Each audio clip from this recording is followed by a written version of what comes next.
already into the 420, damn it. So what are you doing? Nothing. Nothing? Why not? Trying to get on this Lifestyle Radio website. Sounds like a cool website. Yeah, it's alright. Oh, wait, I might have it. You might have it. You're listening to Lifestyle Radio. The opinions expressed during this show are those of the individual participants and do not necessarily reflect the opinions of their associated organizations or Lifestyle Radio. You like music, you like weed, well, we gonna be good friends indeed. This is how much I like more than smoking trees. They'll make you dance the do-si-do and teach you how the chiba grows. Smoke a bowl on the 420 radio show. On Lifestyle Radio. Hi, how are you? I was still singing. Oh, yeah, yeah. Yeah, you unmuted me too fast, and I didn't want anybody here. So You know what? Actually, that happens automatically, which is really cool. is it cool? Yeah. I thought you did it. Well, I do some of it. What are you rolling there, Mary Jane? I'm rolling roaches, Al. Oh, I got lots of roaches here to roll too. I'm there tomorrow. Oh, no, I'll be there tomorrow at the store. I'm just too lazy. I didn't want to go today because I got to get gas and I'm going to that event tomorrow in Peterborough. So I figured I'd just do it all at once. Peterborough. Yeah, the Keep Art Alive event. We're basically doing, it's a live auction as cool. well as an online auction. And Cool. yeah, it's to support, there's like a place in Peterborough that helps people with mental disabilities and just help them live like normal lives. Yeah. Awesomeness. I should plug them. It's called Alternatives. I was just going to say you should. Yes. Yes. I just shared us twice. So that will be twice as good this week. Shared us twice where? On my wall. I'm editing to add you guys now. Oh, okay, I gotcha. But it's shared on our page. I know it's shared on our page. Al, I'm sorry I missed you at Karma Cup. I was standing in Al's pocket. I know. I seen Al, and I seen said hi. him You were before. standing. I saw him. I saw you beside him. Okay, I wasn't sure if it was he the was other recording then. It was the other. It was Irene's camera, and I just saw you standing saying hi to Al. Oh, okay. Yeah. Yes. I had a lot of fun at Karma. I was going to ask you. You enjoyed it? Yes. Oh yeah. The most exciting news. I know. There's no trophy for fourth. Don't bust my balls. But I actually came fourth in the topical category, by a difference of a 0.12. Oh. Yeah, and I know where my failure is. Okay. So now you know for next year. Watch out, people. I'm coming for you next year. Yeah. Yeah. All you winners, and all you want to be winners. Get your entries ready. There were. I knew all this stuff before the show started. I can't remember how many entries there were this year. I don't even know. I know there was 13 in my category. 13? That would have been funny if there was 5, eh? Wow. If I came 4th out of 5. That would have been funny. But no, there was 13 topicals. And I mean, it ranged everything from, pain relievers to, I entered my bath salts, which is actually what I have to make here in a bit. I got to make some more bath salts for the event tomorrow. But I just didn't use strong enough oil. The medicinal effects weren't long lasting, wasn't strong enough. So I'm on the hunt to get a better oil. Make your own? Yeah, it's the concentration, the recipe, and I think I might know who to talk to on this. I'm honestly thinking about getting a green oil machine. Different kind of oil. Okay. Green oil is that thick black oil, right? Well, Thico, yeah. Yeah. Yeah, no, I'm Green? talking about like It shouldn't be that green though. no, it's like a Green brown. oil comes. Green oil comes from people who don't know how to make oil. No, it's called a green oil machine. He knows that. He's just being an ass. Oh. But, I remember getting green oil when I was younger. But that machine would make green oil. Okay, you remember about 5 or 6 years ago? Well, maybe a little bit earlier than that. But Ross got a green oil machine to try it. Yeah, they're selling them at the store for like $700 or some shit. Yeah, they're not cheap. And one night, Deb left it on overnight, and when they woke up, it was the consistency of a shatter. He said, "Yep," because everything would evaporate off. Yeah, so I mean that would be a good way to make shatters, and I think that this might be. Well, not really, because I it's think also that would be a way to degrading destroy the machine. It's not just that. Like, yeah, it's probably not good for the machine, but you're heating up all of those cannabinoids. They're all going to decarboxylate. They're all going to start converting over to CBN. I meant it's a good way to make oil safely, is what I meant. Yeah, they say it's safe. Well, it's a distiller. Even still, outside is still safer. If you get, I'd still be worried about fumes. If you get one that's on the cheaper side of things, they have seals for water, not alcohol. So you have to make sure you get one that's rated for alcohol at the very least. I don't know. I'd rather just let somebody else do it because they know what they're doing. Well, I don't have somebody else up here to do it. Oh, did you see the new product that hit the OCS? The lemonade? No, the 8-ball Kush Shatterizer in the pod. Like already comes. What is that? 510 thread? Is that what they call it? The thin one? In your standard pod. Right? Yeah, the small. It's a different. I don't know. I'm excited. I ordered one. I'm just waiting. OCS. Through OCS now. Yeah. And you can get the 8-ball Kush shatter as well. Shatter, yeah. Now, which I have tried. I'm pretty sure they have shatter wax and butter. Is that right? I might be mistaken. Yes, as well as now the new cartridges. Yes. And the pre-rolls. Ooh. Yes, that's right. Yes, the pre-rolls. And they're like and it's like a You gonna say the Fuka joint? It's like a Fuka. Yeah, that's what I was trying to think of. Who's cutting? And then he stops. Somebody with your camera off. Must Darcy. be you. Gotta be you. I don't know what you're talking about. Show yourself. Dale's got his mic muted. MJ, the reason I got my camera turned off is because my battery eats it up like crazy. Like I was 100% when I started, and I'm already at 84%. So plug it in. Buddy. See, mine's plugged in right now. I can't because then I can't use my headset. Oh, motherfucker. Oh, stupid iPhone, eh? Yep. This is why I left. You don't have a wireless charger? You can't plug in like the base? your phone and your headset at the same time? No, it's an iPhone thing. It's the same port. Yeah, it's the It's stupid. iPhone's stupid. But But if you have a charging, do you have a charging in the US, in Europe, I should say, they have been told, Apple and Android have been told that they all have to have the same plug now from this date on because it's just gotten fucking ridiculous. Yeah, but did you see what their solution was? No. Have you seen what Apple started doing? Not just Apple. Everybody. They have a plug that you can buy that fits in the plug. A toggle. It's a toggle that costs $20 for that little toggle. Okay. What it is they have the normal iPhone slot in the bottom of the phone. Sorry, I shouldn't be doing that. So you have the thing you put in the iPhone, and then on the other side of the cord, it's a USB-C.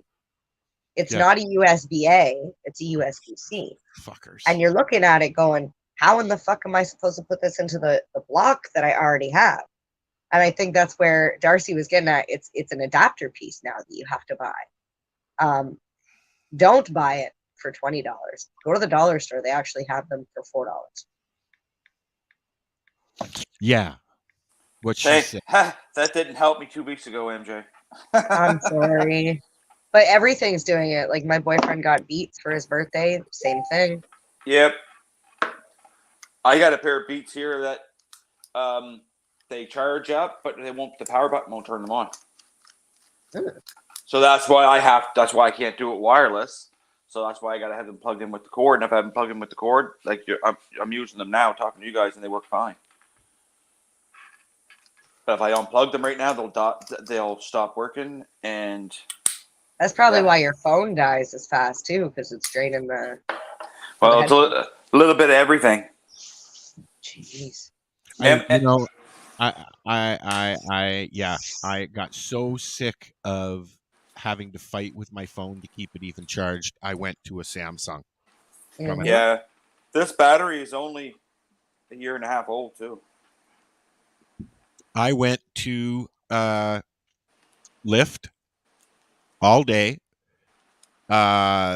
taking pictures, snapping movies, and it lasted. I still had 80% when I got home, kind of thing, But it's a new phone, right? My sister just had to change hers, and she's only had it for 3-4 years because it wasn't keeping the charge. But that's what they do.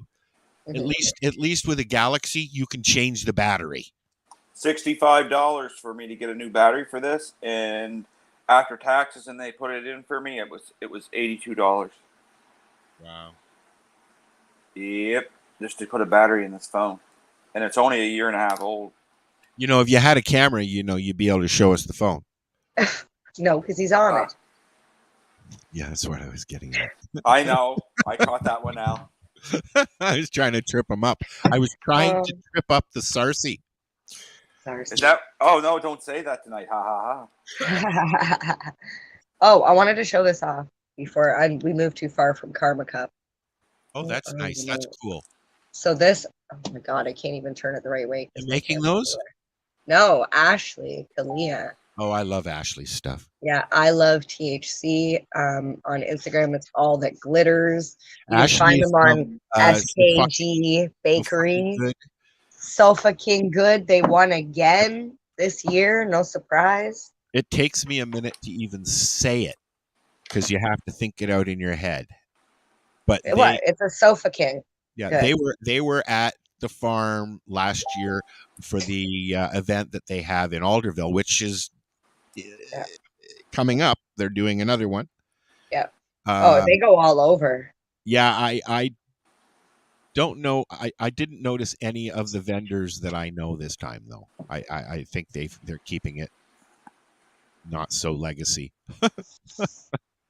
Where at Karma? No, at the at Sweet Leaf. They're doing a thing, right? Yeah.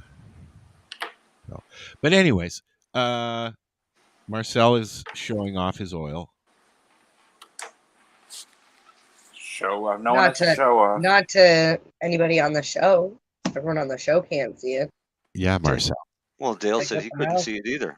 I shared it for Mary Jane. Mine's not. Mine's not green. Either. I can't see it either.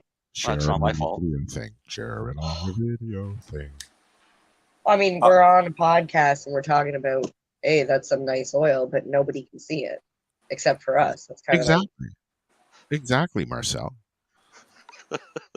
Exactly. Come on, dude. You guys are such a pain.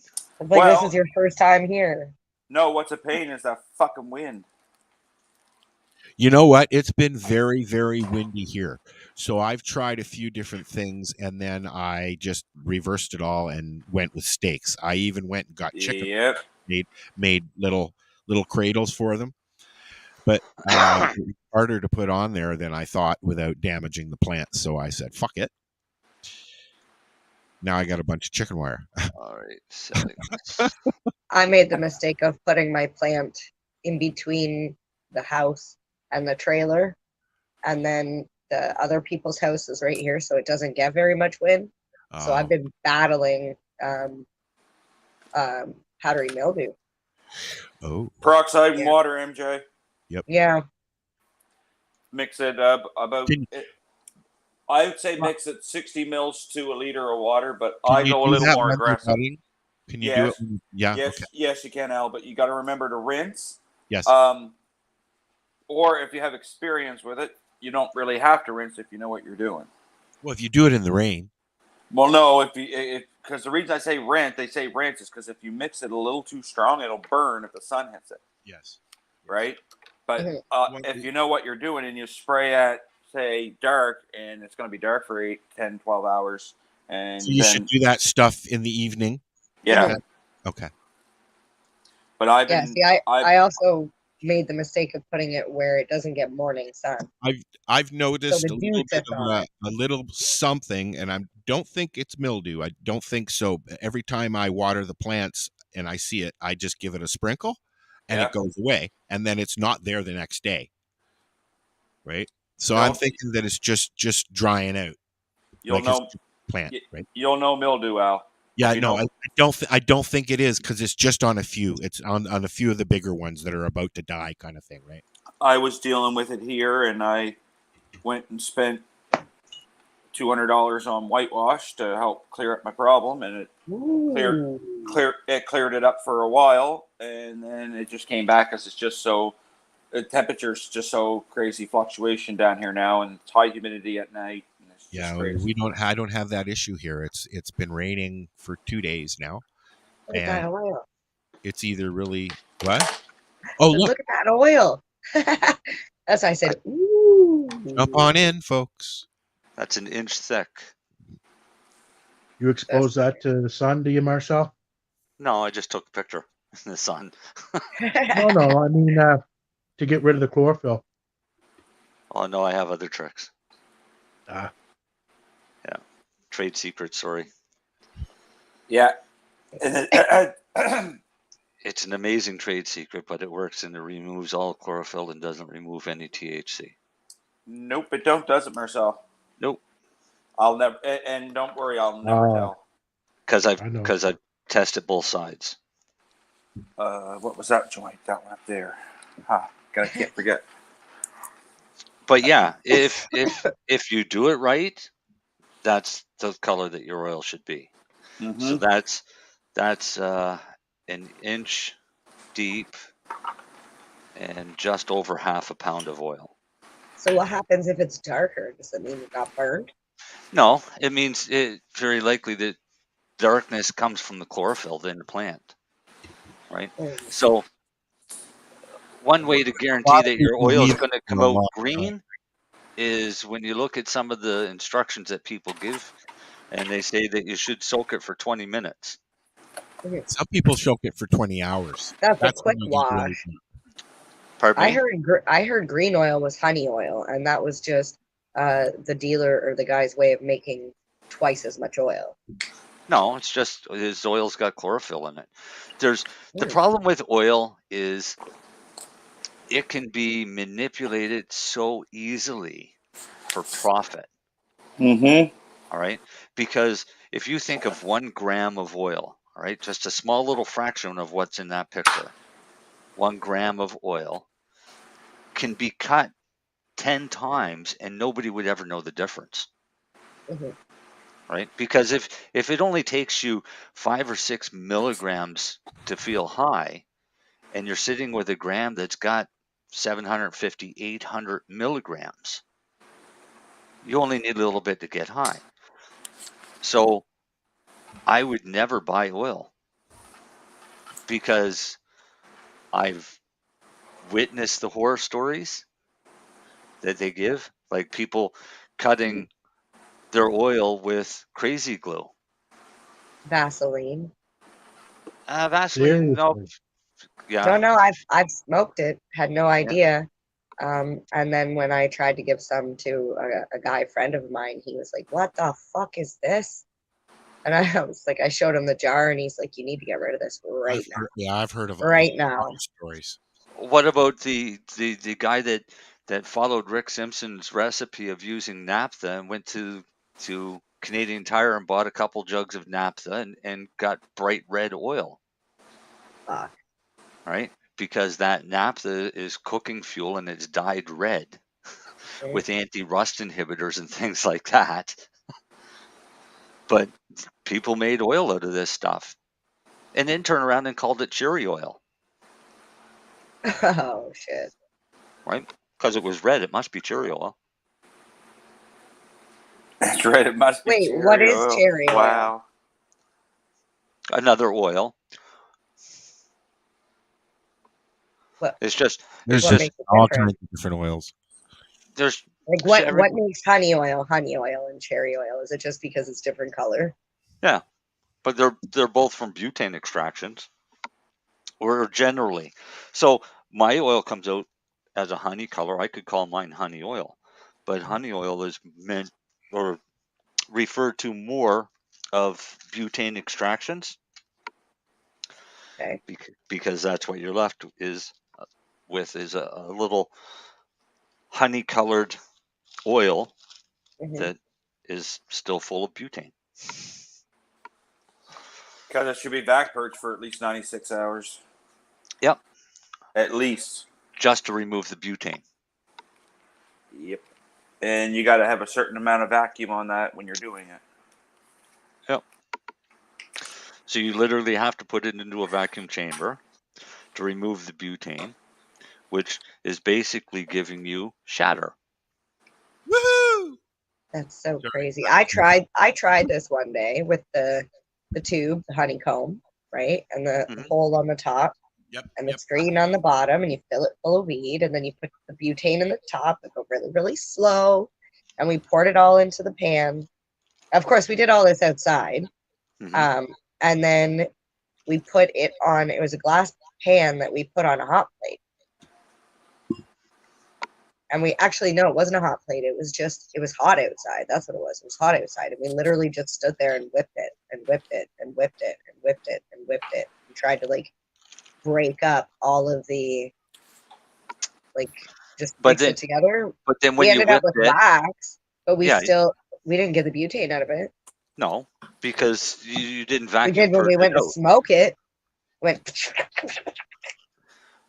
So what I've done is, because I did the butane one as a test, not a test, because I knew how to do it. Test or not to test. More of an example. But I did it in the winter. I did it in the wintertime. Okay. And I actually had my butane spraying into a bowl, and it was awesome because the bowl was sitting on a snowdrift. And as soon as it was hitting the bowl, it was still boiling off. Yeah. So it'd be like, yeah. I'm now just remembering we had a hot water bath. Yeah. That's what it was. So we were evaporating it. Yeah. Okay. After that, you go to hot water bath and get it down to basically there's no bubbles at all that you can see. Yeah. And you have an oil. Then you turn around and you take that, put it into a smaller dish, and I literally baked it in my oven at 200 degrees overnight. Is that how you get shatter? That's how I get rid of butane. Oh. And it was all I had left in the morning was shatter, and that was it. But would I do it again?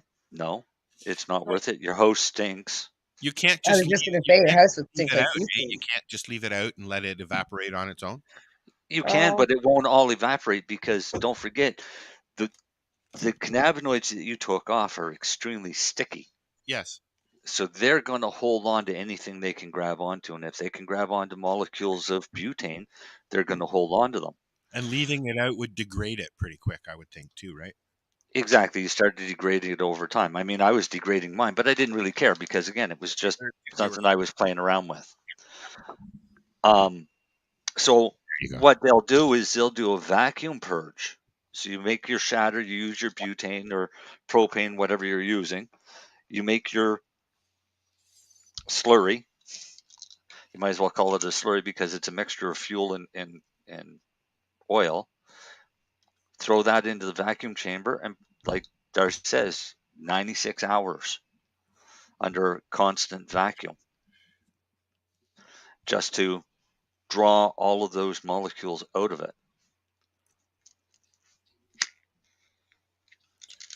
How many people can wait 96 hours? I don't want to wait that long. All right.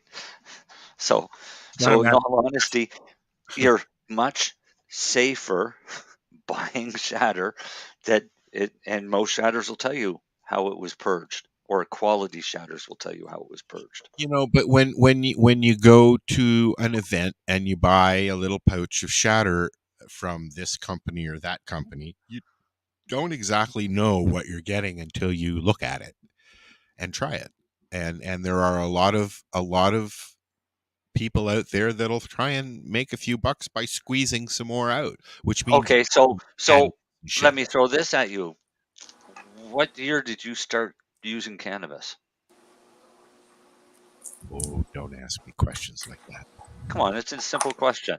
I was 19. So, I mean, the first time I tried cannabis, I was 12 or 13, maybe 14. But I was 19 when I started, when my buddy said, "Oh, come on, it's time you tried it." So that's like 82, 81, 82? 89 on the 29th here. So that's 59 on the 29th. Yeah. You're 19. That'd put you around 82 or 83. Wow. Yeah. So in that time, how much stuff do you think you got was exactly what you were told? Not much. Right. So, I mean, it hasn't changed. What is it this week, Joe? Purple Kush. And that's literally what they do. I walked into a dispensary and nobody was there. So I said, how do you guys choose what strains you're going to offer up for this price or that price? He says, the boss walks in, goes this one, this one, this one, this one, and this one. And that's how you go about your day.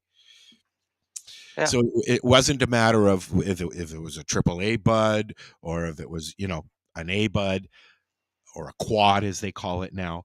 You got what you got. And for me, I know the strains that I like. And if I buy something that's supposed to be that strain and it's not what I know that strain is like, I just won't buy it again. Right.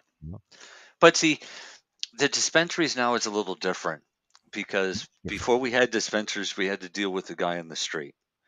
And you were subjected to whatever he had. Down the road. Come on, say it properly. Right. Right. Adam in apartment 12. Yeah, that's right. Yeah. Right. So, I mean, you didn't really have much of a say in what you were getting. You have no idea how much intelligence the person you're getting it from has. All right. Dispensaries now, you can go in. They're only going to sell stuff that they've looked at. That's right. And guy down the road had a buddy come over and said, "Hey, Al, I got a QP right here of this and this. Do you want it?" And you say, "Yeah, sure." Yep. And then you call up your guys and say, "Hey, I got a new strain." Yep. But in all honesty, I never knew what it really was. I never knew. All I knew is that the other guy in town was selling $80 bags, so I could sell a $40, $50, $60 bag and still make money. That's all I knew at that point. I did not even know between a strain from this or that. I knew indica and sativa. That's it. See, when we were kids, your choices were a name strain, and that would be like Panama Red, Jamaican, Colombian Gold, Acapulco Gold. Those were the types of strains that would have names because those would be what they are. Everything else was considered homegrown. Or Mexican ditchweed. But we never bought that shit. It was pretty good, and we gave us something to do with our albums. Well, I can't say that because one time we did buy Florida Dirtweed, and we got a pound each, and it came in garbage bags, and when I weighed out my garbage bag, it had 30 ounces in it. And we used to get that shit. We used to get the shit that Robert Platshorn used to bring in, and Doug and I can't remember the other guy's name. The brothers that used to fly in shit and drop it off. The Black Tuna guys is Robert Platshorn, and the stories that they tell about bringing weed in. What years? When would you say this was? That's the 60s, 70s. Okay. Early 80s. I only was offered skunk or the dro. So then that would have been in the 80s, 90s. In the 70s, that's when you had Panama Red and you had Acapulco Gold, and those were your My mom brought me a T-shirt that said Acapulco Go on it with a little Mexican on it there when she was in Mexico the first time, and brought it back. Right on. Yeah. And they were great strains back then. But yet she was shocked when I started smoking pot. But then also in the 70s is when Nixon started his big campaign of the war on drugs. Yes. So a lot of the up and coming cannabis that was really good stuff that was all being grown outdoor in California and stuff like that all started moving indoors to hide it from the cops. And then as soon as that happened, we had a flourish of all these new strains, cultivars becoming more available from around the world. So you've got somebody in California has now got clones from an Afghani Kush. Yes. The what's it called in California there, that area? The Golden Triangle? Golden Triangle. They have wow. But you can get anything. They're not now as much as they were. Like in the 70s and 80s, that place was amazing. But a lot of those guys have now converted over to legal. I was going to say a lot of them there's a lot of medical grows and there's a lot of legal grows. And there's still a lot of guerrillas out there as well. Oh, yeah, there's still a lot of guerrilla growing. But the ones that were doing guerrilla growing and have converted over to the legal have realized that they were way better off doing what they were doing. I think that's one of the articles that I posted this week, isn't it? Is it? I don't know. I'm looking to see what I posted. I eat gummies, so I'm rambling. Gummy. I'm a gummy. No gummies. Gummy rambling man. There's a song for Jim to write up. I'm a gummy rambling man. I was taste testing. I wonder if they make Gumby-shaped gummy molds. Probably, and they've probably been said not to do that. Oh, that'd be so fun to eat Gumby. So Roger Federer is retiring. That's big news this week. And Pink Kush is Ontario's favorite cultivar. And that's from a U.S. magazine. So they actually know. Who's Pink Kush? I can buy Gumby, isn't it? I can buy Gumby molds. Who's Pink Kush? Because Pink Kush is the cultivar. There's like different cultivars who make Pink Kush. What? Well, this is the growth op, and I believe that they are Canadian. I can't even get in there. There's an age gate. Oh, you don't know how to work those, eh? Yeah. Even my 12-year-old can figure that out. Come on now. I was looking at that one. That's the Pink Kush. Yeah. Because I've smoked it by different. It's pure sun. It's BC's Pure Sun Farms. Yeah, I've got it. Celebrating the success of its Pink Kush cultivar that has remained among its best-selling strains in Ontario since launching in June 2020. Wait, it only came out in June of 2020? Yeah, and this is going on stats from the OCS store. So, right, this is based off of OCS sales. This is legal sales, not. They've stayed in the top best-selling strains in Ontario.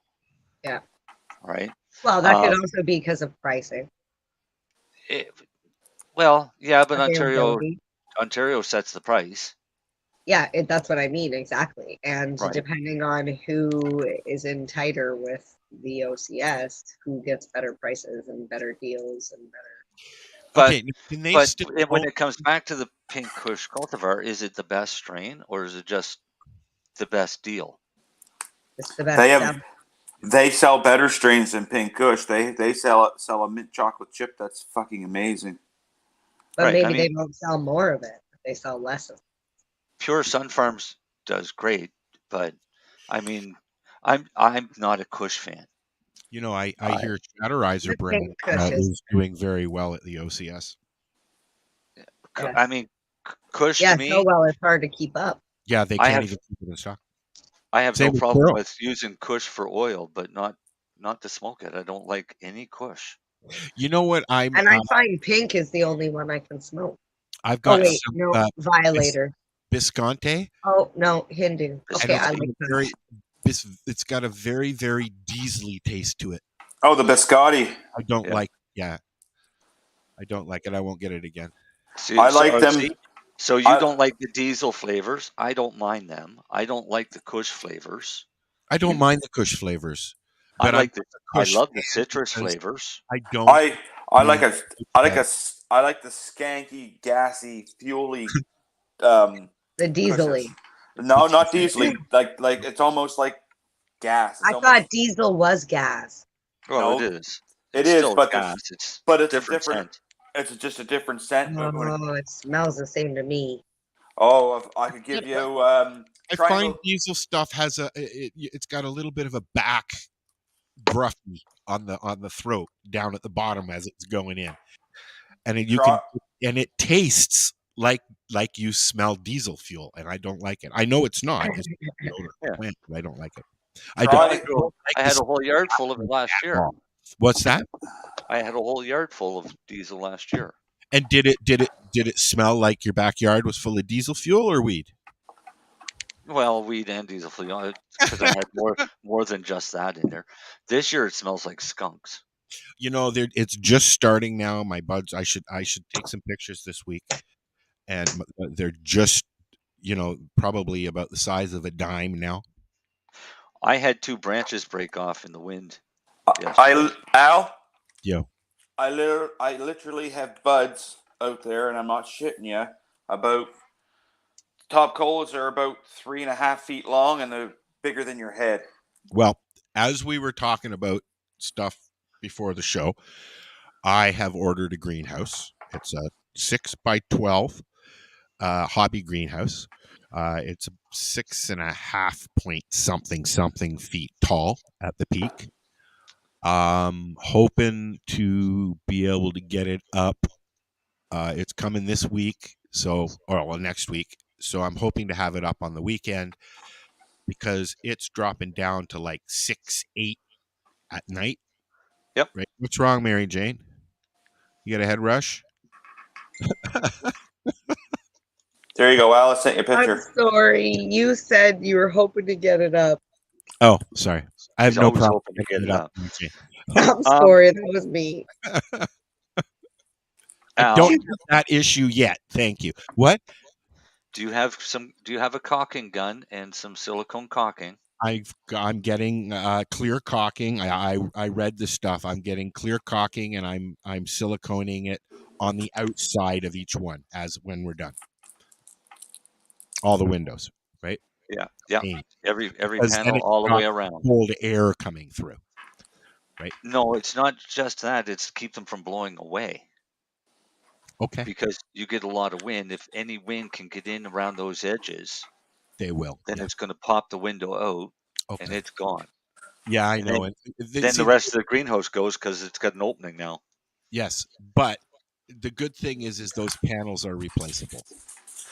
It is, but it's still a pain in the ass. And then you end up in Lake Superior, Al. Yeah, exactly. Caulk them on the outside, not the inside, too. What's that? You want them caulked on the outside, not the inside. Oh, yes, of course. My God. You guys are killing me. Talking about all this caulk. I'm blowing it out. Get your mind out of the gutter. You guys don't stop. Hey. You just got a gutter mind. I just Marcel? want. Yeah. What? Maybe it makes it all. Maybe it makes her all hot and bothered. Oh yeah. Good thing she wasn't on that phone call last night. What call? I miss it. Darcy and I were talking about what Darcy does with gummies.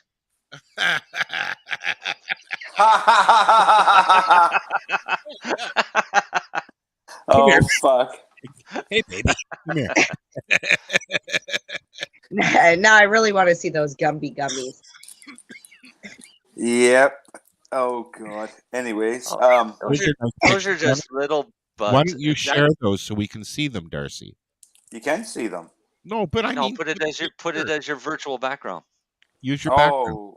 You can do it on your phone as well. I know. Give me. My hands are occupied at the moment. Just give me a second.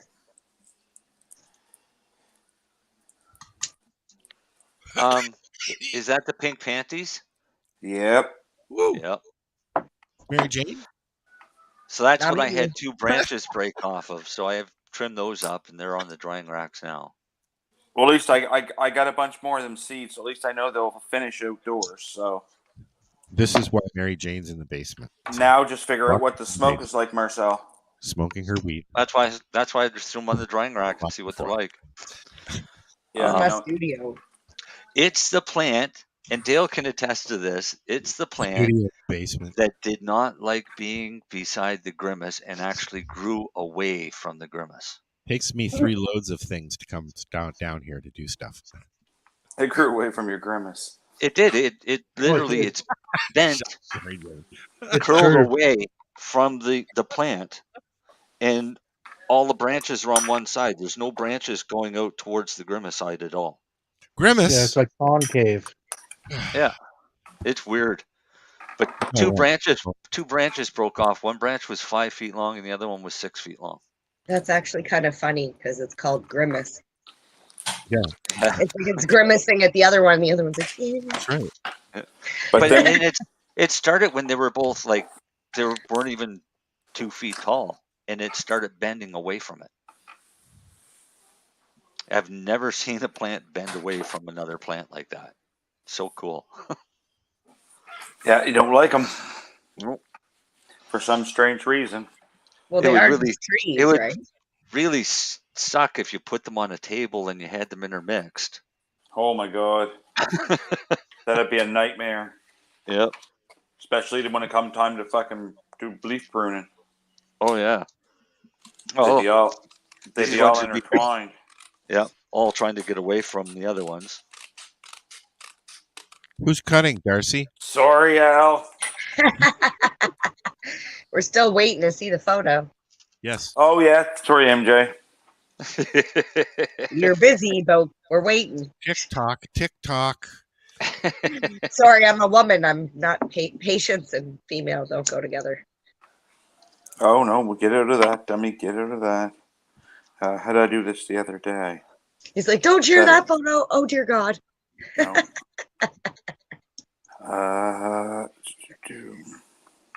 I can share it quicker probably for you, Darcy. Nope. Right. No. Yeah, there it is. I figured it out. I'm getting sick of having a mic in my face. Okay, so while we're waiting for Darcy. No, you do go for it, Al, because it's asking me to upload stuff, and I don't want to upload and get kicked out. You don't have to upload anything. No, that's what it just told me. It said upload or sign in to edit your avatar. Yeah, you're not in the right spot, Darcy. No. See, so it's so much easier. Don't worry about it. It's right here in front of me. Oh, not that one. You guys are so funny.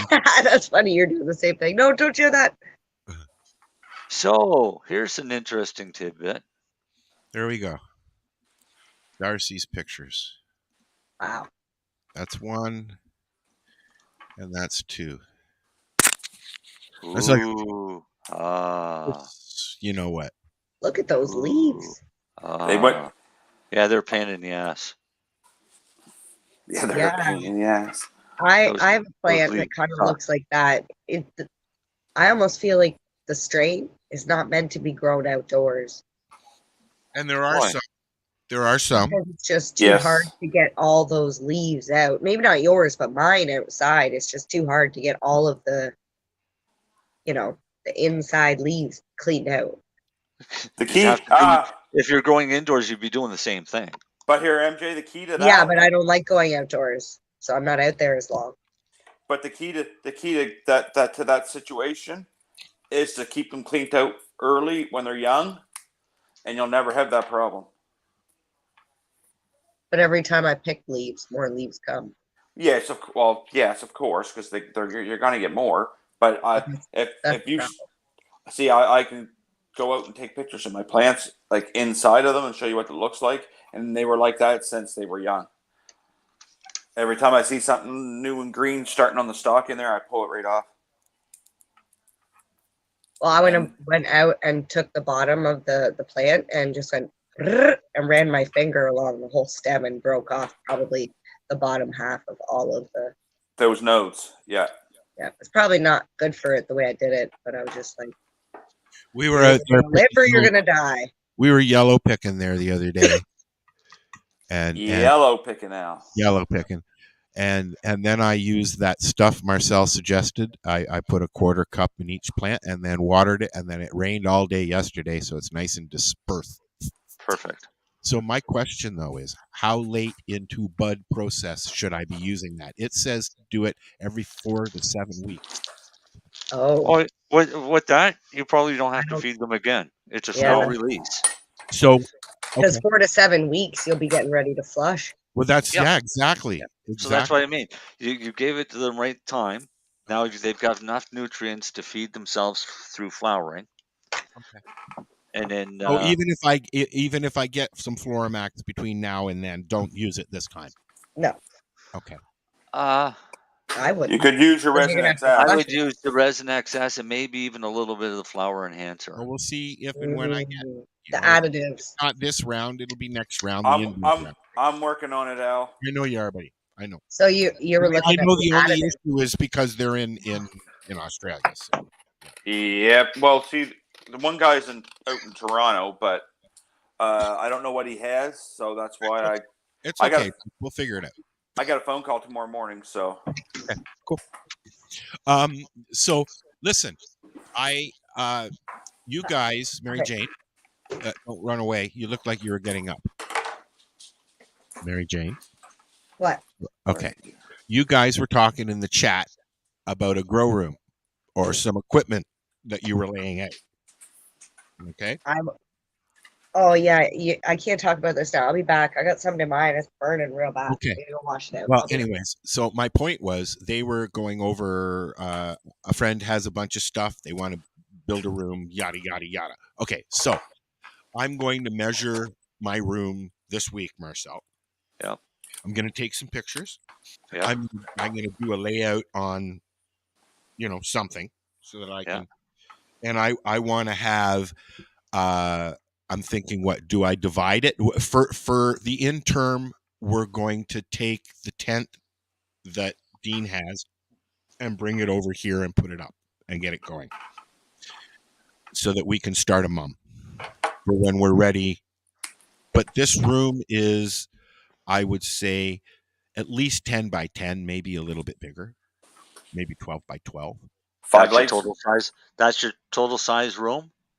About that, yeah. I'll have more measurements when I actually measure out the thing. And then there's a large, probably 3 foot wide closet in there as well. You can use that as a clone room, Al. Well, that's or for mum, yeah. Make sure there's no light leaks, and then you could set your room up that the way it is. Veg in it for 30 to 60 days, depending on how big you want your plants, and then flip your lights. Well, I've got about 5 feet that I can. How tall are your ceilings? That's what I said. In your basement. Just over 6 feet. Oh, so it's a low basement. It's a low basement. Yeah. So what I'm thinking though is doing a couple of regulars, but then doing a scrog somewhere. Doing a sea of green. Yeah, you can LST the shit out of them. But that's a lot of extra work, though, isn't it? Like I'm just in the idea stages now. That's why I brought it up. It'll give us something to talk about. And well, start out simple first. yeah, right? one light. Get used to growing inside before you start going to scrogs and sea of greens. Yes, exactly. Like that. That's why I suggested bringing the tent over here. I'll throw. It's a 6x6 tent. I can throw 3-4 plants in there, and we can get them going. Yeah, but then when in your room, grow in pots. Basically at floor level. I've got about 10 bins, moving bins that I've got now here from unpacking. So I'm going to be using those as my pot inside and out. Yeah, they'll work good. Yeah. Like you're talking those big plastic totes? Yes, sir. How many liter do you know? I think they're 18. That's small. No, they got to be 100. They're got to be. I think they're. Mine are 73. Okay, I was so say they're like 70 or 100, Al. Well, they're regular big bins. So, We'll just say they come up to almost your kneecaps. Yep. Yeah, then they're likely a 70 or 100, Marcel. Yeah. So them big cubes of soil, Al. You see that people buy one of them to a tote. Okay. If it's a 100-liter one, then you'll know, because if it takes a whole cube, then it's a 100-liter one. And is it good to use a Pro Mix or something like that indoors as well? Oh yeah, just go buy like a Sunshine Mix, or I buy Pro Mix. I like Pro Mix. And that's the BXs and not the white bales. No, I like the Pro Mix general purpose. Yeah, general purpose is what you get, Marcel. I get stuff with mycorrhizal. Veg. General purpose has mycorrhizal. Veg and herbs. They have a veg and herb Pro Mix. A big. Right. Is that the organic one? I don't know if it's organic or not. I can ask. Look to make sure. See if it's got food in it, Al. If it's organic, I can use it. If it has food in it, I can't. Well, no. If it does, you can. It's just slow release food. So to me, it's a no-brainer. The general purpose has a small amount of slow release food. It's not enough for a cannabis plant. Okay. But it's enough for you to miss a feeding. Okay. Right? Because it's always getting some food. So you just feed as you normally do. The plant's going to take it. If you're overfeeding, the plant's going to tell you. Oh yeah, you're going to tip burning it tips your leaves out. So, Marijane, making salts. Cool. See, I'm giving you all this grow stuff now. It's not even the grow segment, Al. I know. Well, I this is the time where we're going to, on the show, I'm going to start taking pictures and videotaping 2 old guys trying to build a grow room. Nice. Just wait until you see what happens when we put the greenhouse up. Order your Panda plastic soon. What was that? Order your Panda plastic soon. What's Panda plastic? Panda plastic is white on one side and black on the other, and that's what you're going to line your entire room, including the ceiling and probably the floor. I'm going to rip the carpet out, and I want to put linoleum down on the floor, white linoleum, because I'm going to try and make a basin. I'm going to make you a basin anyways. Oh, okay. Or I'm not going to make you. You're going to make you a basin, but you're going to make you a basin of Panda plastic. Panda plastic. It's black. It's black and white plastic. No, not at all, Al. It's black on one side, white on the other. It will reflect every bit of light that hits it. So you're going to get that, and then you're going to get that nice kind of reddish tinted clear tuck tape. Tuck tape. Yes. Okay. Tuck tape. I know what you're talking about. Tape. It's the red stuff. Okay. And that's what you're going to use to seal every seam on that plastic. Like you would do with Tyvek. Same thing. Yeah. Okay. Yeah, same thing. But you're going to do the whole room. Now, question. I have old newspaper tiles. You know what I'm talking about, right? On the ceiling from the 60s or 50s or whatever. Okay. Yep. Should I, because we're talking growing in there, should I remove those and just leave the rafters?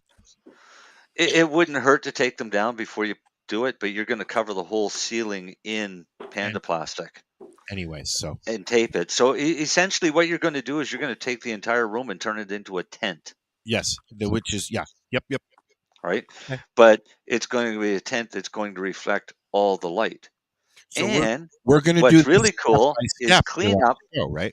And cleaning up in between grows is pretty simple. This is why I wanted to do a basin. I was going to go even one step further and put a drain in the floor so that I can just hose everything off, after a grow.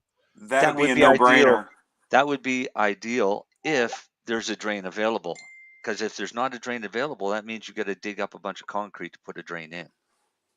No, I don't. No, because the room itself is on a platform. It's about a foot off the ground. So there's actually nothing underneath it. I'll just go in between the braces and run a piece of PVC piping and a drain and all that. I think I got it planned out in my head. We'll see. Is this a raised wooden platform? Yes. It's a room inside a room. They raised it up because there was a water problem down here before they blue walled the house. Oh. Yeah. So this is actually, it's like my secret quiet room. So the rest of your basement is an 8-foot ceiling then? 7.5. Yeah. Yep. Well, Al, they sell that stuff on Amazon. I could do it outside of the room and use that room as the studio, and then I get an extra foot. But is that really going to matter? I don't know. Does that room have a window? They all do. Yes, and I have the my stand-up air conditioner running down here in dehumidification mode, and it's taken a bucket and a half out of here already. So it's better down here. It smells better. I'm not getting, when you go down to a basement, you get that yucky mustiness. Yeah, musky. There's air flowing down here, right? And so it's working. I'm at the stage now where I can move things around if I need to. That's why we're having these conversations, I guess. Hey, Al. Yo. On Amazon.ca, they sell 50-foot roll of it, 10 feet wide by 50 feet long for $55. Of what the plastic? Yes. Oh, well, send me the link there, please, and I'll look at it. I will. Sure. Awesome. I'm getting excited, and then I have to start looking at lighting. I think that it's a 650 watt light that we've got to start with. Just one? Just one to start with, yeah, and the tent. So the tent will go up, and then the light will go in there for now. Yeah. So we can start right away. It's a sealed tent, and then I'll put that in an area where I can work on the other area. And not. Have you got the exhaust fan and the filter? Yeah, it's a full kit. Yep. All right. What kind of lights do you plan on running in this room? Well, I was hoping to get some LED, but in my searching and conversations with Al Graham, he was using those the 5-watt system. It's like 8 of them put together, right? What do they call it? It's an LED system. It's like that one that the little kit that I got a while back. There's strip lights, right? Oh, okay. Yeah, and do you need a T5? Thank you, Mary Jane. Yeah, but a T5 is an LED, is fluorescent. Okay, but it's a T5, but you can get LEDs for the T5. Okay. Yes, it's basically replace the bulb with the LED. Okay. Anyways, we're looking at different types of light, and in the conversations, if you have a 600 watt bulb, it does not, or a system, it's going to draw that. It doesn't matter if it's an LED system or not, right? Right. Yeah. So this was something I didn't click on until this conversation. So if I get your, what is it, HPS? Yes. If you get a 650 watt HPS and a 630 watt LED system, you're still going to cost you about the same power, correct? Yep. Yep. So what about an LEC? A what? An LEC. Never heard of that. What's that? Or a CMH. Same CMH. thing. I was going to tell you, Al, CMH is really, really good. Are they cold? I've got a real bug about heat. It's ceramic metal halide, so it's not as hot as the high pressure sodium. Okay. And it's warmer than the LED. Like LED doesn't really have any light, like warmth. They do a little bit from the system that runs it. Most LEDs run at an internal temperature about 40 degrees. It's not very much. Not very much. No. No, I use the. It's only a lot when you have a whole room full of them. So okay, so I use a 315 LEC. If I'm looking at adding for a 350 watt system, 5 lights. You could go 315 watt CMH lights. Yes. For your veg, and then what would be ideal? You'd have to switch your bulb. You could just switch your bulbs over. I don't want to do that. But you'd be switching your bulb to 315s again. If I get an LED system, I can get a system that will do that on its own. Correct? You can tell it. You can now. You can now, but you're going to pay a lot of money for a really good LED that will give you really good results. Yeah, you're looking at like $1,000 a light, easy starting. Yep. For a decent one. Well, let's go back one step further. How many plants do you plan on growing? Because you have a limit. So, how many plants are you looking at trying to grow? So inside, that gives me 19. Right? So you can grow 19 plants inside. Yeah, not doing it. No. Maybe 6, 8. I'm planning on doing my 9 outside in the greenhouse next year. Yeah.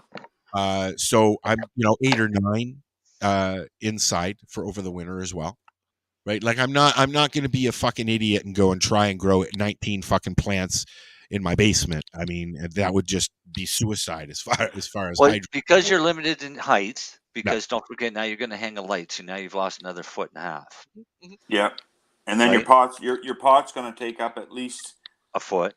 Well, if it's some toast, they're a little higher than a foot. Yeah, they're 1.5 feet.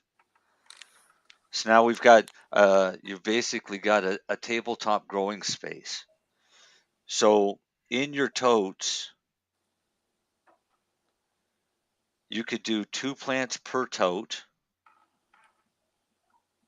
Really? And 2 plants. Well, because they're not going to be growing that big. Grow 2 plants per tote, and do 4 totes. That'll give you your 8 plants under 2 lights. Oh, okay. That's right. Pretty. Now, would it make sense to try the light we have and get an LED? Get whatever you want. Can I run both at the same time? That's up to your electrical power. It won't affect the plants using an LED system and a highlight system or something like that? Not really. Okay. It's going to benefit. One's going to get benefit out of it. Okay. All right. But you would easily lay that out in your 10 by 10 room. And still have work. Oh, you'll still have lots of room to work, because think of it, you're just going to take 4 of those totes, lay them down so they're all touching into a big square. Would it make sense? And one light over the middle of them. Would it make sense to split the system, split the room? To do what? Veg on one side and flower on the other. I know what he's thinking. Thank you. If you can do that with your 8 totes, then by all means. But then you might as well just go buy 2 4x4 totes or 2 4x4 tents. That'll be cheaper. Because you're gonna lose. You're gonna lose. What? Well, no, shouldn't. You're gonna lose 4 inches right off the hop for your 2x4 laying on the ground, splitting your wall. Unless you put it on the side, then you're only losing 2 inches. But make a plastic wall of Panda plastic. Panda plastic. You're just going to make one side dark. What I'm thinking, I'm not talking about as partition or anything like that, but I can make a curtain. You could, yeah. You have to make sure the light can't get through. Other than It's got to be light tight. So that's why I'm saying you can do it with Panda plastic. Okay. Well, we'll make things with zippers and everything. Yeah. Yeah. I should find a little layout, one of those design apps, and we'll bring it up on here and lay it out. No, I would just draw it out on a piece of graph paper and take a picture. Okay. I'm old school, sorry. I could just doodle it. Yeah. Darcy can attest. He's seen a few graph paper things. Yes, I sure did. Graph paper drawings. Well, most of ours were graph paper because the little squares equal. You can make them equal a foot. You can make them equal an inch. You can do whatever you want, right? So. Actually, Al, I have an idea. Take photos of the room, your basement, or whatever room you're gonna put the grow room in, and post them in the group chat. Like, I would like to do some designing. Like, I'll draw what you would do and put this here. And they put their grow tents up, Marcel. Who did? Grow lights. Darcy, the problem is in his space he couldn't put in tents. You could, because remember my tent was 5.5 feet. Oh, you get those, short tents. Mine's 5.5 feet. Well, it was. It would be still the same thing. You're still only going to veg. If you do 2 rooms and split the rooms. Yes. You can basically, if you get a strain that it flowers out in 7 weeks, all right, veg your first set of plants for 7 weeks. Flip them to flower, start your next set of veg for 7 weeks. So that the day you harvest, you flip the next ones over so you get a continuous harvest every 7 weeks. I have enough room down here. If I move the studio to the other side of the basement, I have enough room down here to instantly have 2 separate rooms if I wanted to. Right. Yeah, but Marcel's saying to space them out so that way you always have something on the go. See, and that's what we're trying to do. I would take half of the plants out of the tent and move them over, and then, for example, in 3.5 weeks, I'd take the other half. Only because I don't want to harvest and cut all of it at the same time. And you can slow it down by doing that, correct? Yeah. Right. Okay. But you try and space it so that every 7 weeks, or ideally every 8 weeks, because you want a bit of downtime in there, you harvest. And it gives you continuous harvest. And you can do your smallish license that way, so that you've always got a constant supply. It's a lot of work. Here's the other issue. You're going to harvest 8 plants every 7 weeks. Yeah. Can I you have enough room to dry? Can I ask a question here? Sure. Shortly after, in the next 2 weeks, I'm going to have an empty greenhouse. So I'm going to hang all of my stuff while I'm trimming, right? All right. In there. I'll hang it right in there. Now, can I leave it hanging out there in the middle of the winter?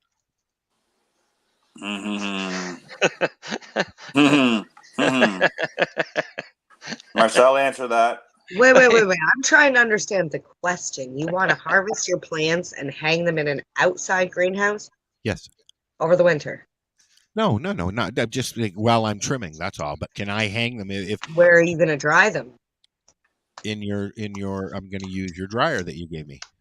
But inside the house. Oh, wait now. Inside, yeah. But the dryer she gave you is for drying bud, not for drying hanging plants. That's right. But I got to put them somewhere once I pull them, right? Well, don't pull them. Well, I have to if it starts fucking snowing shit. Why? They're in a greenhouse. Well, I'm hoping that, yes, they'll be in a greenhouse, yes. So I want to try and go as long as I can, is what I'm saying. Right, until the plant is finished. I still need a place to hang them. Well, are you going to trim them dry or are you going to trim them wet? Wet. Well, then you're gonna Okay, not. so then don't harvest them all the same fucking day. Don't go in and chop them all down the same day. They're going to be in a greenhouse, Yes. so they're going to be covered and sheltered. Yes. Go in, take one plant, cut it down, trim it, Yeah. get the buds off, put it on the drying racks. Go in and cut the next Well, plant down. yeah, that's exactly what I did last year. Right, but don't cut them down and hang them. Okay. Okay. Oh, Right? yeah, because they're in the greenhouse. I don't have to do too much work. Yeah. Okay. I get it. Right? So save one whole step, because if you're just hanging the plants, then you're going to try and have to rush to get them trimmed. Okay. Yes, that makes sense. Leaving the plants live while you're trimming. And you can actually don't even have to take the whole plant off. You just go out and take off a couple branches. Do it at a time. So it'll actually be easier than doing it inside. Like, if you remember last year, I had to, not this past summer, but last year, I had to cover everything the last, because it started really raining and shit. So I went out and covered everything and then brought everything in all at once. Well, Mary Jane saw it. It was like, no, like I said, I had 2 branches break off, so I trimmed them up. That's what I did last night. As I sat there watching Netflix, trimming. What were you watching? I don't even fucking remember. Oh, it was some Polish series that was on that we finished. Yeah, so I'm excited. I'm excited to but I want to get the greenhouse up first, and then we'll worry about the basement. Right? Get the greenhouse work and done, and get them going inside, and then we'll worry about the inside after. Get yourself some smoke first, Al, and then start worrying about growing your next round. That's what I'm. Yeah, that's exactly. Yep. Because the biggest mistake a lot of people make is they'll start doing that start building that indoor grow, and that day that you say, "Oh, I'll pick them leaf off tomorrow. I'll concentrate on this," then you're fucked. Yeah. No, the indoor stuff is aside from putting the tent up right away, the inside stuff is a winter activity. Well, yeah, because you're going to spend 1 to 4 hours a day inside there every day, 7 days a week. Yeah. Yep. Right? Because you got to feed them, you got to water them. Yep. Unless, well, no, you can't. Well, I have water. If you put a drain in, yeah, if you put a drain in, we could do an automated watering system.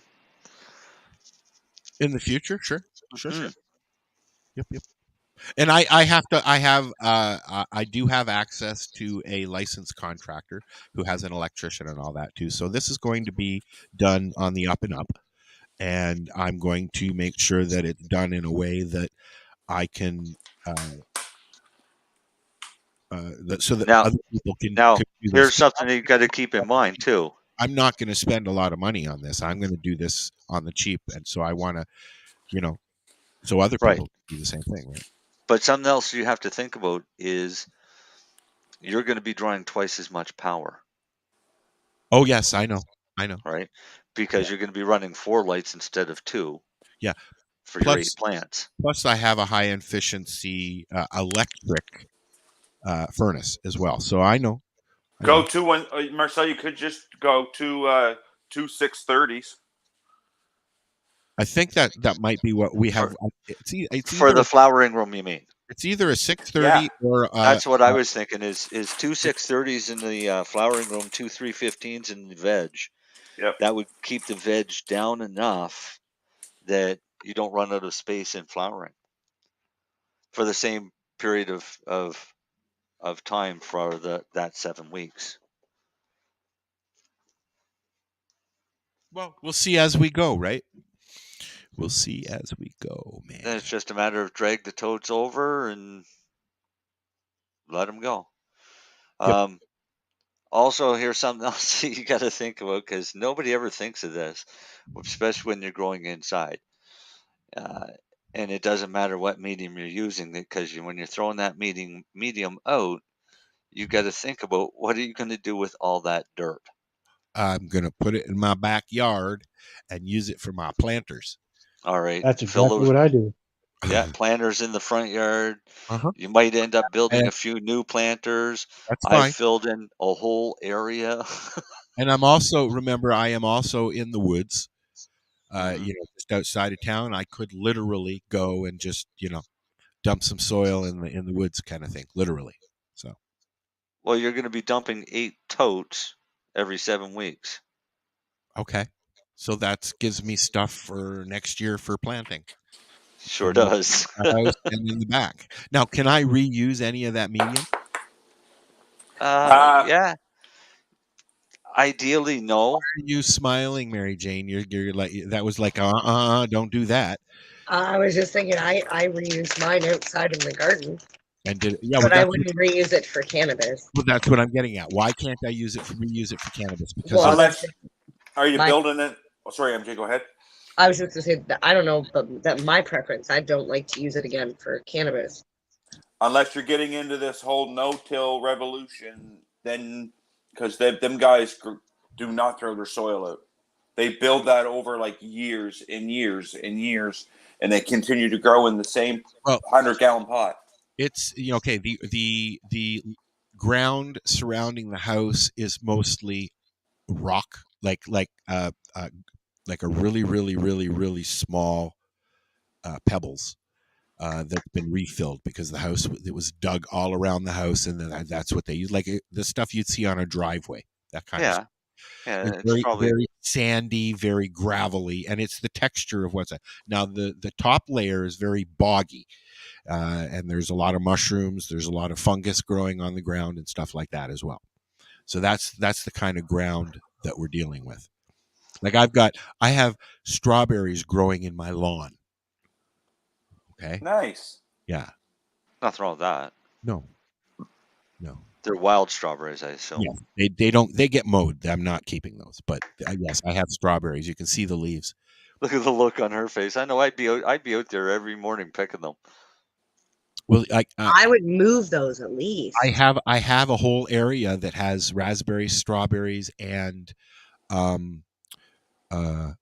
rhubarb that I'm going to allow to keep going for next year. Mowing down fruit. I'm mowing down half an acre of blackberries. He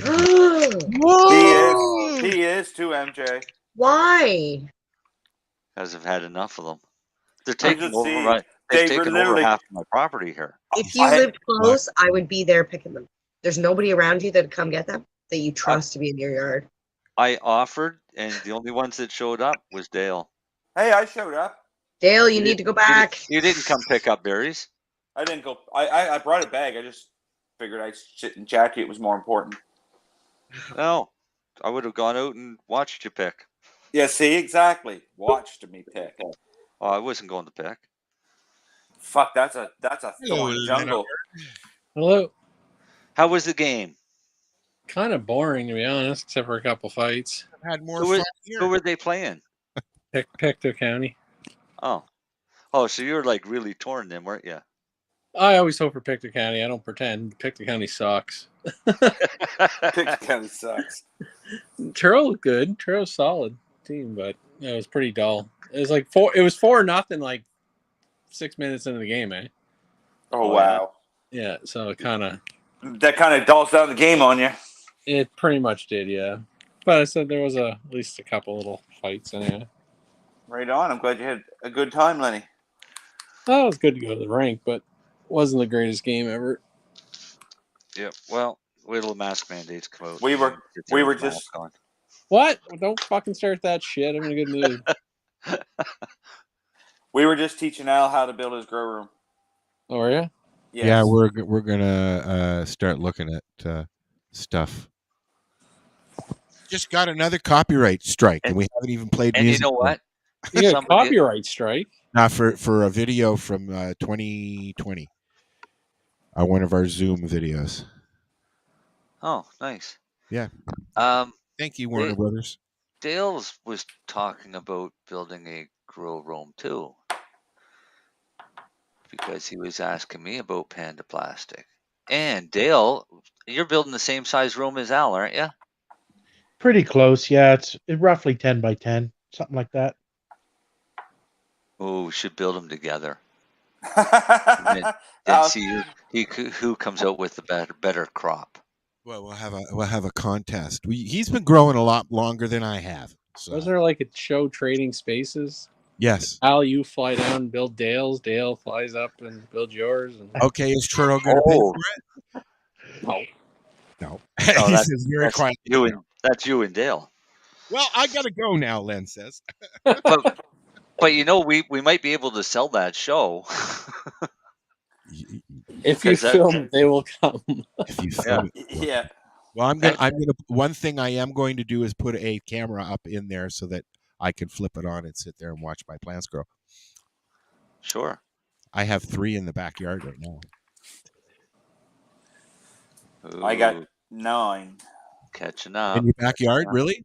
Yes, and at your new place. So is it's it more secure, your new place, Darcy? I don't fucking think so. Oh. not in that neighborhood. Hey, I went from having 4 neighbors to having 18. So the house on the hill has a lot of people. About I would say about 18 people in it, 19 people in it, and the one right beside me you'd have half dozen or more. Well, keep your cameras up. Oh, well, you can only do so much, I guess. Hopefully they just, I keep saying, every time I'm out there, I keep talking to myself.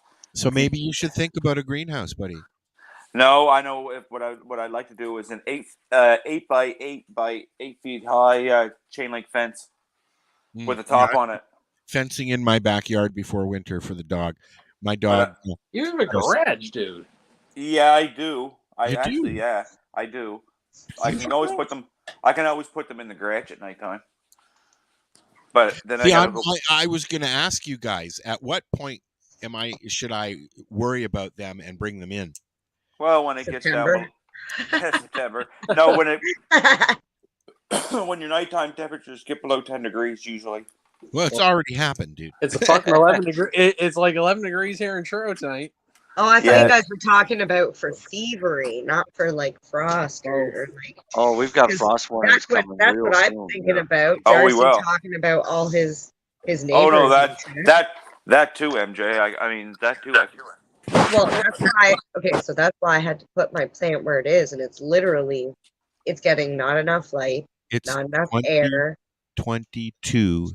It's legal. Leave. No, they're gonna. I know, but they'll just walk off with a bucket. It's fucking bullshit, man. You go grow your own fucking weed. Here's what I was thinking. Everybody's allowed to do it. Hello. You know those trailers, the tent trailers that pop up and go out? Yabba. So I have one in my driveway. It's been blocking the plant. What I was thinking is putting the tent or the trailer down, putting the plant on top, and then jacking the tent trailer back up. So that way, if anybody did see it, they're going to have to climb up onto the tent trailer to get it. They would try, though. Kids would try, unfortunately. Just because it's there. Well, at least where it is, they're not seeing it. But I'm going to mix some biscotti, some critique, Shatrique, and some. What is Shatrique? I don't know. It's a sativa. And some death bubba. Gonna put it all all together. Talking about weed? I thought you were talking about food. I got some apple face and some face melt OG. Apple face melt OG. No, they're two different. No, I mean if you mix them. Yeah. I ate 2 gummies. I already feel like my face melted. You can call it apple melt OG, MJ. Apple melt. Okay.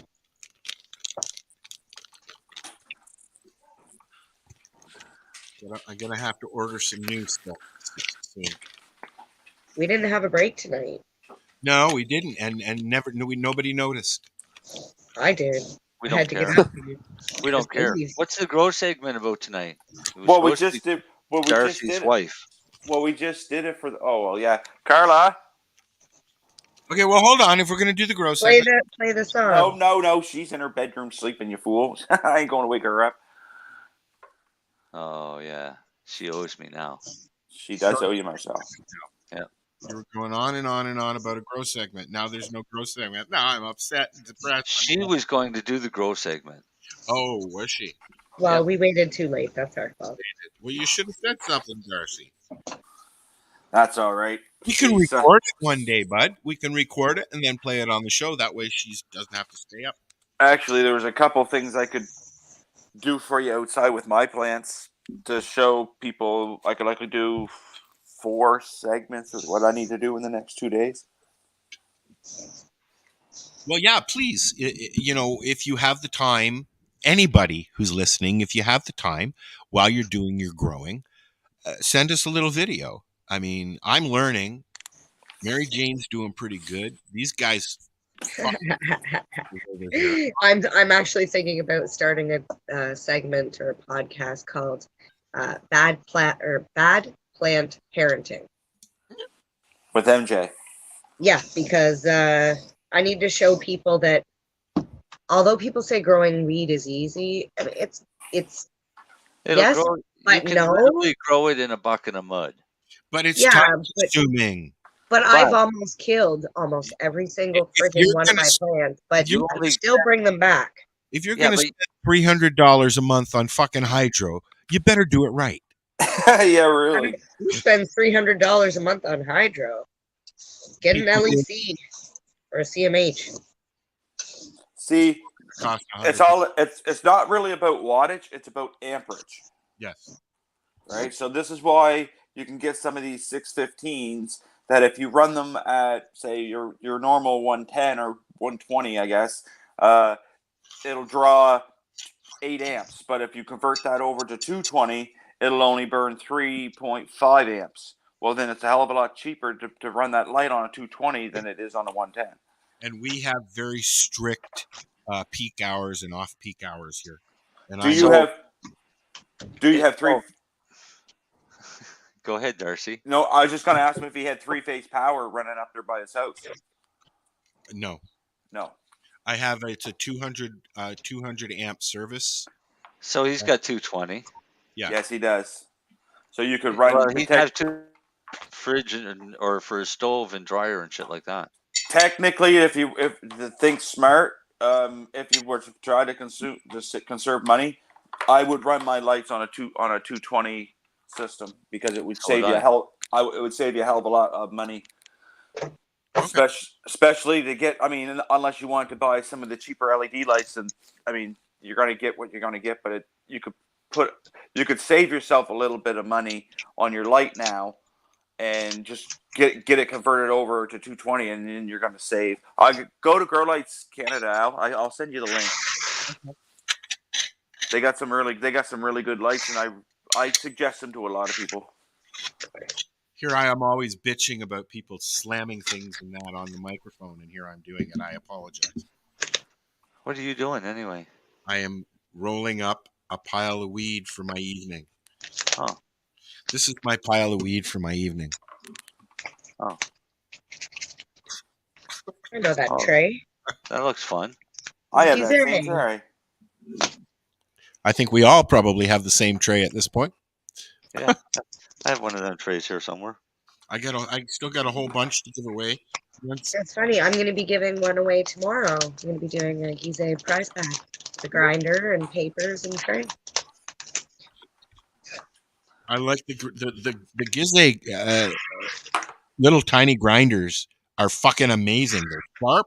They grind really well for a single doobie, you know. Yeah. But I use this one. This is from the lounge. This is what we used to grind up our pre-rolls with. I like Medtainers. Yes, I do. Too. Only because you can't break the teeth off of them. Yes. They do get gungy and they are hard to clean sometimes. Though. No, they're simple to clean. And you want to know how to do it? Yeah, please. A little bit of Dawn dish detergent. Blue stuff? Really? The blue stuff. Just put a couple drops in it and then put it in together and start squishing it around and it'll clean all water? of it. No, just pure soap. And then afterwards you can rinse it out with water and stuff. But it actually cleans it good. What do you use? I used a little bit of 70% ISO and I was going to say ISO would work really well. and some coarse salt. Yeah, I've used ISO in it before, but the Dawn one is an easy trick, and it Have doesn't. you got a meditainer there that you can show people so they know what we're talking about there, Marijane? Yeah. I don't even own one. I only roll like that's legit, and I have a large one, like a big. So this is a bigger one. And that's what's his name? We just had him on the show. John Burfalo, and he was a promoter of Meditainer. And that's a Yeah, so you Meditainer. can see mine's pretty grungy too. So when Yeah, they they're took this, convenient as hell. yeah, when they took this to the shows, they couldn't take pot, show people how it works, so they put coffee beans in it I didn't know that. and ground coffee with it. And it actually ground coffee without Yeah, breaking? Well, it's, Oh, yeah. they're Wow. amazing. I've broken the tooth off of at least every grinder I've ever owned. Some had multiple teeth ripped off, and I cannot break a tooth off of a Meditainer. Hey, Dale. Making a bunch of noise. Yeah. Mom sells Meditainers, I think, for $10 or $12. Yeah. Well, that's I not bought bad. I bought one at Harvest Fest actually. Lennie, So did did you Lily. did, Lily did got you a new one. did you Check ever this take? Do I know what a Wow. Meditainer is? What do you want to see? Like High Canada Magazine, 420 Vancouver, 25th year. We should get some 420 radio ones. And like, check this out. This one's my favorite. I'm hoping to have Yourself? some Oh, yeah. toques soon. And And it's it's the numbered. 777. Yeah, Oh, cool. yeah. I actually won, of course, a contest, which got me 42. That's right. 42 Meditainers. This is what I have left just from gifting to people and things over the years. But some of them, obviously, I can't get rid of. I got Weedstagrams. But yeah, you literally, you can get them. A lot of customized. those are not around anymore, I'm sure, eh? What's that? A lot of those companies are not around anymore. Wow. No. This is another piece of history. Yes. Yeah. Yeah, I love these. But yeah, it also came with two big ones. Stuff Marijane keeps in her box. You're lucky I showed it to you. Yes, we like looking at your box, Marijane. In. Hey, Mary Jane. Yes. Your Mary Meditainer that you have. Yes. That's Treating Yourself Expo. They had them for sale on there right now on the Meditainer website. Really? Yeah, that one on here was $420 of 5,000. 420. Ooh. How much is Yeah. it? I might have to buy that one too. And then they have a Nintendo, like an old Nintendo console or controller one that looks like that too. Yeah, they're cool. You can get them custom made. That's what I was trying to look for. How much the custom made ones cost? Shit, I think I think it might work out to like $12. You're right, Dale. Dale said growing weed is one thing. Growing good weed, good clean medicine is a whole different thing, which is true because a recreational user is going to be looking at different things than a medical patient would. No, I almost feel like maybe I'm reading into this wrong. Dale, please correct me if I am wrong. But like, there's so many steps when it comes to growing. You might have the growing down pat, but like, did you flush it? How did you harvest it? Did you dry it completely? Did you cure it? Did you have to flush it? There you go. All right. Even better question. That's going to be a big thing, and I'm going to start taking pictures. I've even got I don't know where it is because it's been stuff that I haven't opened, but I have one of those little eyeglass thingies, little magnifying glass thingies with the two. The jeweler loop. Yeah. Oh no, get one I got. It's awesome. It runs Bluetooth and Oh, I remember you were saying about connects that. to your phone. So I want to get one. You shared it. You shared it with us before. Yeah. That thing's fucking cool. Yeah, Al, you should get one of those. Show me a Does it link not do? somewhere, Marcel. How Yeah, how many times micro was it? this 1,000. Well, I was looking at Mine goes to 1,000, but the little loops with the little light on them, microscopes. they're usually at 60x. You know Yeah. the microscopes that you just plug in, the USB microscopes, and then you put something down in front of it and it magnifies it and shit. Yeah. What? Yeah. You broke Yeah, it's up. like a camera. Yeah. Yeah, you can get them to clip onto your phone. Yep. And use your lens from your camera on your phone. I don't know what kind of quality they are, but because I've never used one. I have the little jeweler's ones that are 60x, which is totally fine. Yeah, but if I really want to look, then I can pull out the Bluetooth one. I only have 25 times. And I think I'm missing out.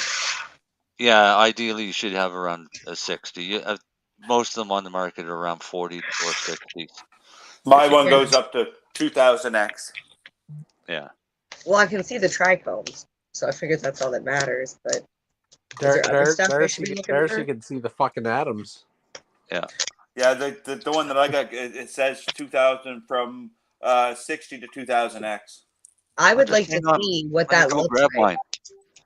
Like what 2000 looks like.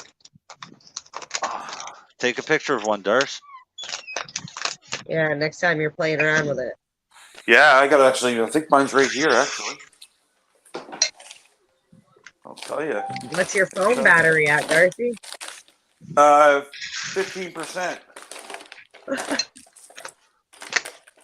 Let me see what I can do. No, it's not right here. I think it's in the living room.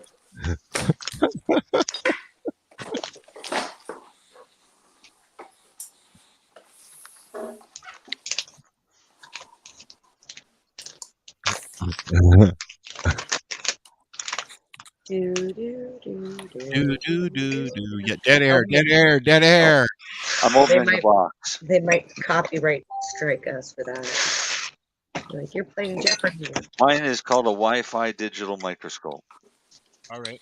You have a link? So is it Bluetooth?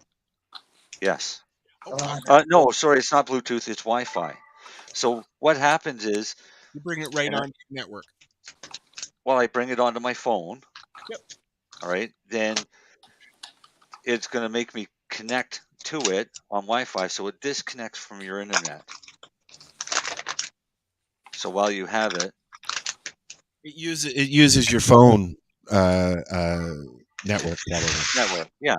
It's its own private little network. So let me grab a bud here. I'm sure I've got some around.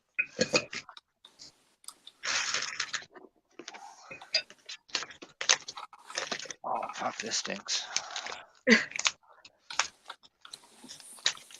What is this? You know what? I went and got Speechello the other day to make us some new commercials and stuff. It's a voiceover thing.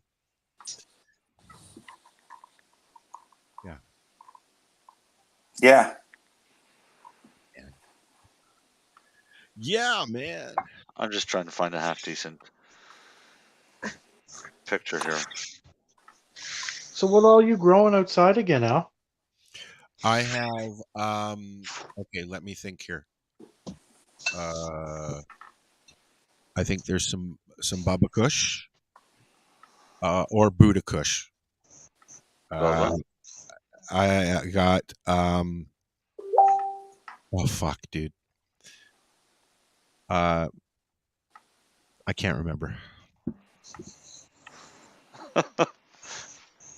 I can't remember right now. If I looked at them, yeah,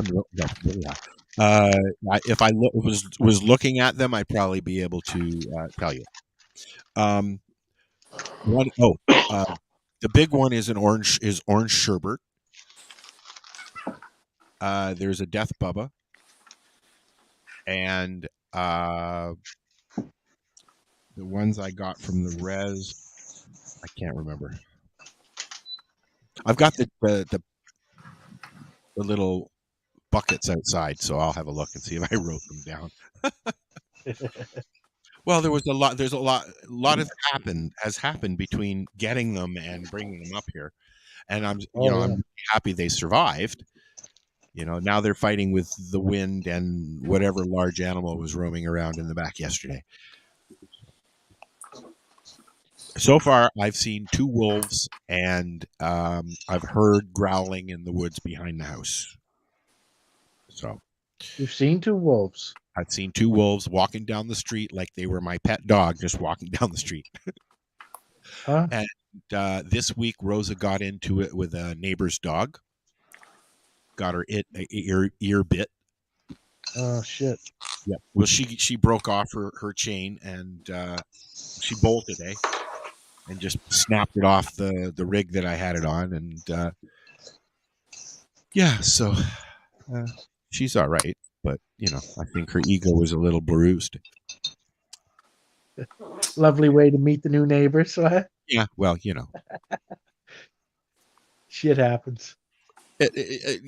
Dogs get excited with each other. There's nothing once they go into that mode. Like once Rose goes into that bitch mode, there's nothing stopping her. She doesn't listen to me. She doesn't listen to anything. I had to walk over there, reach my hand in the middle of 2 fucking dogs fighting, and pull them apart.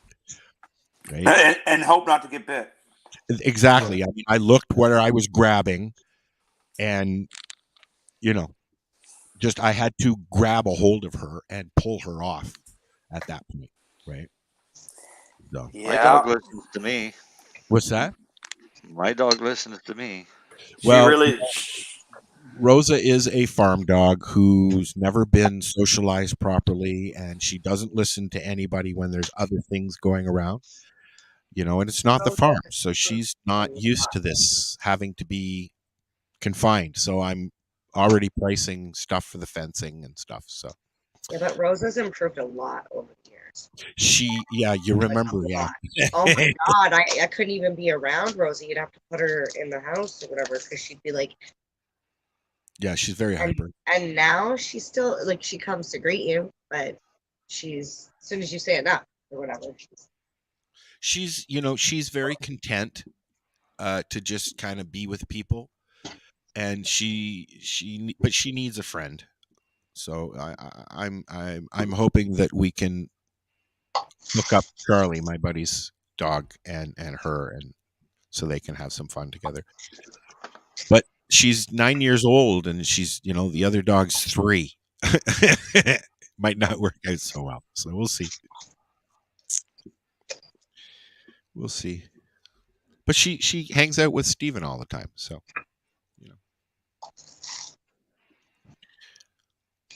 Hello? Where did you go? There. I'm still here. Yeah, okay.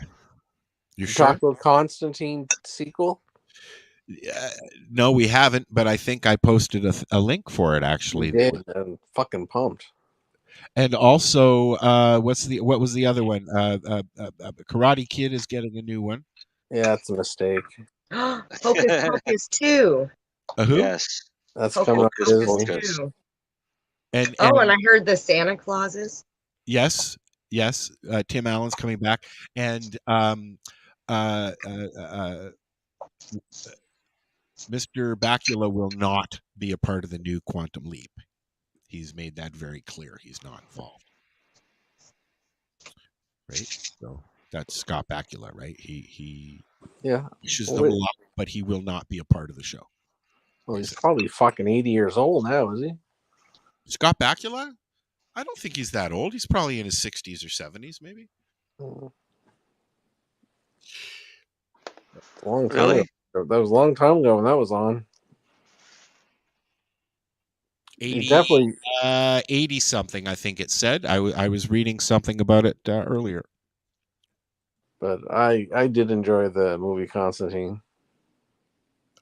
He's Keanu Reeves is he's 67, pumping out some good movies lately. I like the movies that he does.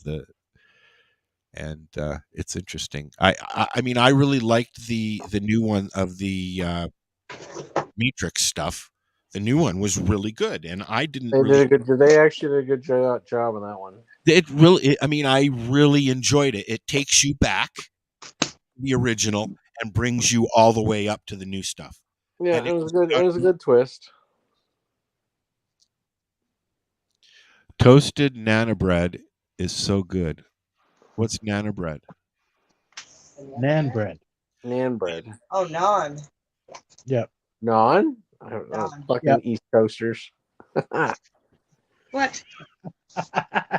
It's nan bread down here. It is nan bread. Isn't it an Indian food? Yes, it is. But the way in Nova Scotia, The last Indian person I spoke to said naan. It's nan bread. Yeah. Tell them, Lennie. Well, it's nan bread. Well, I'll have naan of the bread. You have a naan of the bread? I'll have naan of it. We don't. Yeah. The rest of you fucking world can call it naan, but It's like a thick pita, isn't it? Yeah. Peanut? Pita. Pretty much. Pita. Just doesn't open up. I love tuna fish on pita bread with a little bit of mayo and some cheese. Yum. Well, you can do that on nan. See, that just sounds like my nan. That's not right. Nan bread. No, it's non. It's non. Pardon me. Could you pass the naan bread, please? We didn't bring this up. Did we talk Nan, about the pass the non. Did we talk about the ruffles? Did we do that on here already? I had them. So did I. I got them yesterday. My daughter brought them home. She's like, Dad, we have to try this. The ruffles. What ruffles? KFC ruffles. KFC ruffles. Oh, the ones that don't taste like KFC. They taste like old roast chicken. They do taste like old roast chicken, Lennie. Exactly. Wait, it tasted like roast chicken. Isn't that what KFC is? It's fried chicken. Fried chicken. Lily It's still chicken. went into the store yesterday to pay for the gas when I pumped it, and she come out with a bag of them. She said, "I got these. I know you guys wanted to try them," and we had them, looked at each other, and realized that these don't taste anything like KFC. So we went and bought some KFC, and the KFC tasted like KFC. Big surprise. Yeah, shockingly. As it should. As it should, yes. And the other ones literally taste like the old roast chicken. Could you imagine if you went to KFC and it tasted like Mary Brown's? You'd be like, what the fuck is going on? I was never a big Mary Brown's fan. Me either. Chrissy is, though. She likes I it. love their taters. Yeah, their Sobeys are just as good. Yeah, What about Popeyes? No, I heard now Popeyes is that fucking awesome. Tim Hortons has the best taters. No, God, the wedge. No, you're crazy. That's what they say here. Oh, fucking Who's they? I don't care because I don't eat them anyway. So No, maybe hash browns. Popeyes is the best fried chicken out of those three. Agreed. No, I like KFC's flavor. I like the juiciness. Yeah, but their chickens are, I think, got cancer or something. They're fucking weird looking. Well, no, because what they did is they figured out how to cut a normally 9-piece chicken into 12 pieces. So the pieces are rather weird shaped. They're tiny. Much smaller because of these cuts. No question, batter or flavor, they're the best. No question. KFC. Like they have by far the best flavor. My next choice would be Murray Brown's. Sorry, Dixie Lee, but you're pretty much at the fucking bottom of my list. Oh, I forgot about Lick Chicken, Cape Breton. What about? I want to try Chick-fil-A. I keep hearing Chick-fil-A is really good. That was such a disappointment, Darcy. Was it really? I had it. It's good, but don't believe the hype by all means. Okay. Best fried chicken though that I ever had was on street corner in New Orleans, and it was friggin' awesome. You know, I watch the Korean street food videos on YouTube a lot, And my God, some of the shit that they come up with is just amazing looking. And I want to go to Korea and try it, but I don't want to go to Korea. Oh. Yeah, no. Chick-fil-A was good, Darcy, but not for the hype. Not what everyone raves it up to be. No, I didn't get it. Yeah, it's not open 6 days a week. No offense to our American friends, but they are Americans. It's kind of like the hype over Krispy Kreme. I remember when the first. No, they're fucking Krispy Kreme is fucking awesome. When you get it right off that fucking. If you can get it fresh, then yes, it's fine. If not, it's just a yeasty donut. Then hot. Yeah, that's what they say. A hot Krispy Kreme donut will melt in your mouth. Oh, it's so good. I was living in BC when they opened up the first one, and it was in Delta, BC, and they had people camping out 2 days before it opened to be first in line. Yeah, wow. That's just called mentally challenged people right there. Oh, it's unreal. The lineup they had, they sold out everything the first day. No, they're whatever that classic sugar glaze one, their classic one, like fucking the bomb. But all their other donuts suck. Yeah, I mean that's the only one that's really good. But you've got to get it when it's fresh. If you don't get it when it's fresh, if it's like sits there, it's just like every other shitty donut. I will say I've never eaten a fresh Krispy Kreme donut. I've only ever bought them from like the mall when they're like, "Hey, would you like to support our charity and buy a box of Krispy Kreme?" No, I didn't actually know you could get Krispy Kreme donuts from a store. I thought it was like Girl Guide cookies or some shit. No, they have stores. Yeah, I seen one in Toronto, down in the beaches, but they're delicious even however long they've been sitting in the box. I mean, they're a tasty donut, but if you don't get them when they're fresh, then they're a chewy donut. Yeah. Well, now I'm excited. I'm going to go to Toronto. But when they're fresh, they melt in your mouth. I mean, we used to get them.